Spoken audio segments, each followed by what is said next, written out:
I mbyllur u zhvilluai gjithë gjykimi. Në kushte të tilla, Zhivoje Nesić u përball me akuzat e Prokurorisë Speciale për krime lufte për më pak se 1 vit. Ai akuzohej për dhunim seksual të një viktime gjatë luftës së fundit në Kosovë. Në ditën kur u bë shpallja e verdiktit të gjykatës, nuk u paraqet vetë i akuzuari.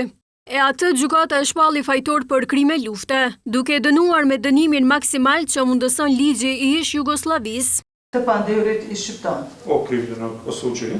Dënim me burgim në Kozgjati prej 15 vite. Kaznë zatvora u trajnë 15 godina. Në të cilin dënim do të llogaritet edhe koha e kaluar në paraburgim. Në arsyetimin e shkurtë të aktgjykimit, kryetaria e trupit gjykues potencoi se përgjatë gjykimit u vërtetua se Nesić kishte dhunuar seksualisht një grua shqiptare përmes dëshmisë së vet viktimës dhe disa dëshmitarëve.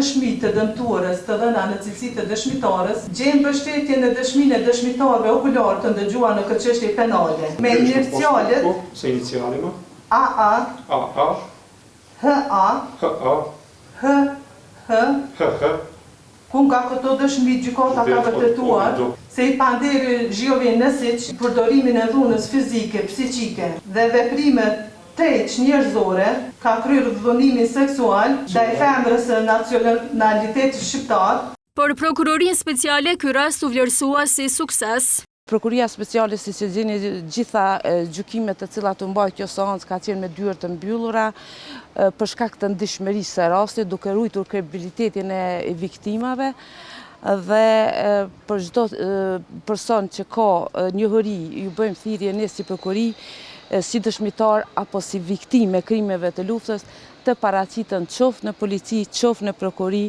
në mënyrë që edhe ne të mund të vazhdojmë me ngritjen e këtyre aktakuzave.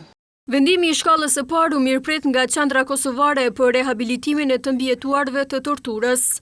Është një vendim i mirëpritur edhe nga një si organizat, po veçanërisht nga mbijetuara e dhunës seksuale, me cilën tani vetë sa eja komunikova lajmen edhe ka prit mjaft me emocione, e cila është për momentin bashkë me ekipën psikosociale të organizatës tonë, të cilën dhe që kemi mbështet prej fillimit. Ky vendim i gjykatës sot sigurisht është një satisfaksion për viktimën. Palët në këtë rast kanë të drejtë ankese brenda 30 ditësh.